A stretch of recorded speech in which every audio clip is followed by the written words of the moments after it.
आशा व गटप्रवर्तक कर्मचारी union CITU Bhandara जिल्हातर्फे त्रिमूर्ती चौक भंडारा येथे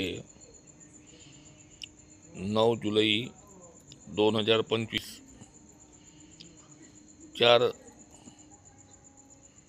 श्रम कोड बिल व जनसुरक्षा कायद्याच्या विरोधात आशा वर्कर व गटप्रवर्तक यांनी धरणे आंदोलन करून केंद्र सरकार व राज्य सरकारच्या विरुद्ध नारे निदर्शने केले।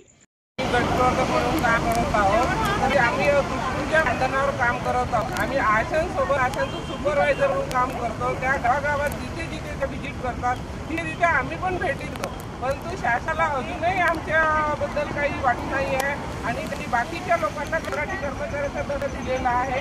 पण आम्ही गटप्रवर्तक 15 वर्षापासून 2009 पासून लागलेला आहोत, परंतु तरी पण आम्हाला कंत्राटी कर्मचाऱ्याची सेवासारखी लाभ केलेल्या नाही। हा आमच्यावर खूप मोठा अन्याय आहे, कारण आम्हाला दररोज PSCला जाऊन मास्टरवर साईन करावं लागते। त्याच्यानंतर मी गाव लेवलवर आम्ही व्हिजिट करत असतो।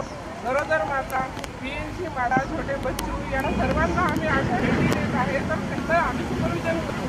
तरी पण सरकारने आम्हाला कायम कर्मचाऱ्यांचा दर्जा द्यावा, तोपर्यंत आम्हाला कंत्राटी कर्मचाऱ्यांचे सर्व लाभ देण्यात यावे हीच आमची शासनाला विनंती आहे। आणि रिटायरमेंट नंतर आम्हाला काहीतरी मानून देण्यात यावं, त्यासाठी आम्हाला सुट्ट्या पण लागू करण्यात याव्या। आम्हाला फक्त 25 दौऱ्याचे पैसे मिळतात, बाकी इतर केलेल्या कोणत्याही कामाचा मोबदला मिळत नाही।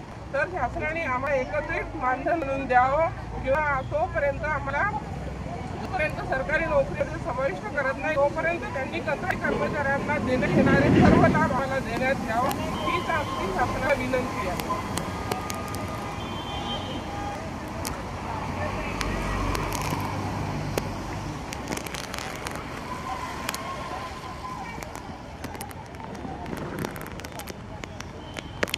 नागदेवे प्राथमिक आरोग्य केंद्र आम्हाला 2 वर्षापूर्वी हृदयरोगाचे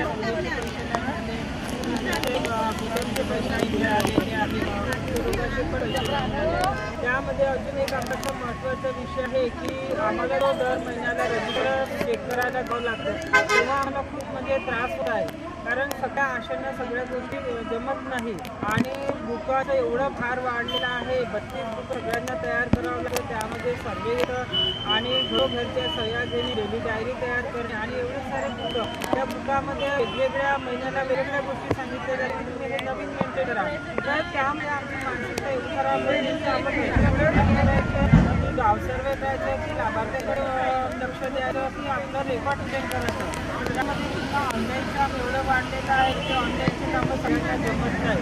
दुसरी गोष्ट माणसाला जास्त होतो 60 वर्ष म्हणजे 35 वर्षाची वयोमर्यादा पाहिजे, तर त्यामध्ये 60 वर्ष केला तर आम्हाला रेग्युलर दर महिन्याला जर 35 मिळाला दिलेला आहे, तर त्यामध्ये माणसाला चांगल्या हावशीने सगळ्यांना काम करण्याची इच्छा राहील। इच्छाशक्ती सगळ्यांची महत्त्वाची असल्यामुळे सरकारला ही विनंती आहे की दर महिन्याला मानधन दिलं तर आशा वर्करची ज्या विधवा आहेत त्यांच्या आजूबाजू खूप नाजूक आहे, त्या 6 महिने चांगले कामामध्ये पण लागणार, कारण त्यांची आजूबाजूचा विचार करून सरकारने रोजगार देणे आवश्यक आहे, त्यांच्या पेन्शन आवश्यक आहे, त्याची मर्यादा 60 व 65 वर्षांसाठी खूप महत्त्वाचं आहे।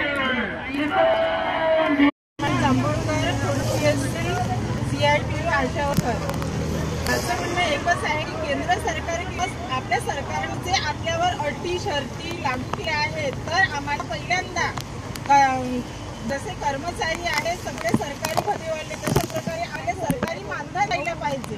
मानधन असो की वेतन असो तो दर प्रत्येक महिन्याला द्यायला पाहिजे आणि आमचं PF पण पडायला पाहिजे, कारण आम्ही जे गोरगरीब अशा वर्कर आहेत, जर 10-15 रुपये जरी आम्हाला वेतन किंवा मानधन मिळत असेल तेही 4 ते 5 किंवा 6 महिन्यानंतरच आम्हाला मिळत असतो, तेही संप केल्यानंतरच मिळते, असं अन्यथा मिळत नाही।